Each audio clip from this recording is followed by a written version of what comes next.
Hello കൂട്ടുകാരെ, നമുക്കിന്നൊരു പഴങ്കഞ്ഞി സെറ്റ് ചെയ്യാം. ആദ്യം നമ്മളൊരു മൺപാത്രം എടുക്കുക. മൺപാത്രത്തിലാണ് നമ്മൾ പഴങ്കഞ്ഞി സെറ്റ് ചെയ്യുന്നത്. ആവശ്യത്തിന് ചോറ് ഇടുക. നമ്മുടെ കൂട്ടത്തിൽ പഴങ്കഞ്ഞി കുടിക്കാത്തത് ആരും തന്നെയില്ല. പണ്ടത്തെ ആൾക്കാർ ഫുഡ് ഒട്ടും വേസ്റ്റ് ചെയ്യാതിരിക്കാൻ വേണ്ടി തലേ ദിവസം വരുന്ന ചോറ് പിറ്റേ ദിവസം ഉപയോഗിക്കാൻ വേണ്ടിയാണ് കൂടുതലും പഴങ്കഞ്ഞി എന്ന് പറഞ്ഞാൽ അങ്ങനെയാണ് പഴങ്കഞ്ഞി ഉണ്ടായി വരുന്നത്. നമ്മുടെ വേസ്റ്റ് ആക്കാതെ ആഹാരം കിട്ടാത്തൊരു കാലഘട്ടം ഉണ്ടായിരുന്നല്ലോ. ആ കാലഘട്ടത്തിൽ ഇതുപോലെ വേസ്റ്റ് ആകാതെ ഫുഡ് മാക്സിമം ഉപയോഗിക്കുക എന്നൊരു ഇത് വെച്ചാണ് അങ്ങനെ രൂപപ്പെട്ടതാണ് ഈ പഴങ്കഞ്ഞി എന്ന് പറയുന്നത്. നമ്മൾ ഈ പഴങ്കഞ്ഞിയിൽ ഉള്ളിയും മുളകും ആവശ്യത്തിന് ഉള്ളിയും മുളകും നന്നായി ചതച്ചെടുത്ത് ആ ചോറിലേക്ക് ഇടുക. ആ ചോറിലേക്ക് ഇട്ട് അതിലേക്ക് ആവശ്യത്തിന് വെള്ളം എടുക്കുക. നമ്മുടെ കൂട്ടത്തിൽ അറിയാം പഴങ്കഞ്ഞിയുടെ ടേസ്റ്റും കാര്യങ്ങളും ഏത് ഫുഡിനേക്കാളും ഒന്ന് മുകളിൽ തന്നെ ആയിരിക്കും നമുക്ക് പഴങ്കഞ്ഞിയുടെ ടേസ്റ്റ് എന്ന് പറയുന്നത്. അതിലേക്ക് ആവശ്യത്തിന് വെള്ളം ഒഴിക്കുക.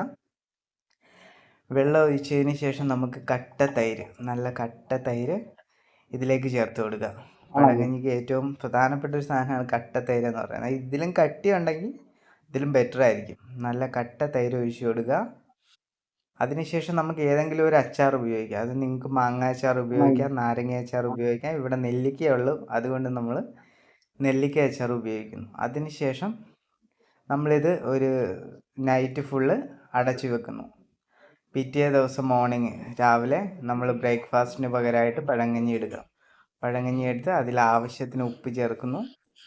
ആവശ്യത്തിന് ഉപ്പ് ചേർത്തതിന് ശേഷം നമ്മൾ നമ്മുടെ കൈ കൊണ്ട് നന്നായി എല്ലാ ഭാഗവും അങ്ങോട്ട് യോജിപ്പിക്കുന്നു. എൻ്റെ പൊന്നെ, ഒരു രക്ഷയില്ല. ആ മോരും ഉള്ളിയും പച്ചമുളകും എല്ലാം കൂടി ചേർന്നുള്ള ഒരു കെമിസ്ട്രി ഇല്ലേ, അതാണ് ഈ പഴങ്കഞ്ഞിയുടെ ഒരു ടേസ്റ്റ് എന്ന് പറയുന്നത്. നമ്മൾ മാക്സിമം മിക്സ് ചെയ്ത് ഇപ്പം തന്നെ എൻ്റെ വായിൽ വെള്ളം ഇങ്ങോട്ട് വന്നുകൊണ്ടിരിക്കുക. അമ്മാതിരി ടേസ്റ്റ്. ഞാനിതപ്പോൾ കുടിക്കാൻ പോവാണ്. കുടിക്കുന്നത് നിങ്ങളെ കാണിക്കുന്നില്ല, എനിക്കിത് വീഡിയോ എടുക്കാൻ പോലും ടൈം കിട്ടി. ഞാൻ മാക്സിമം കുടിച്ച് തീർക്കുകയാണ്. ഇത്രയ്ക്കും ടേസ്റ്റ് ആയിരുന്നു. നിങ്ങളെല്ലാവരും ഉണ്ടാക്കി നോക്കണം. ഇഷ്ടപ്പെടുവാണെങ്കിൽ ലൈക്ക് ചെയ്യുക, കമൻറ്റ് ചെയ്യുക, സബ്സ്ക്രൈബ് ചെയ്യുക. താങ്ക്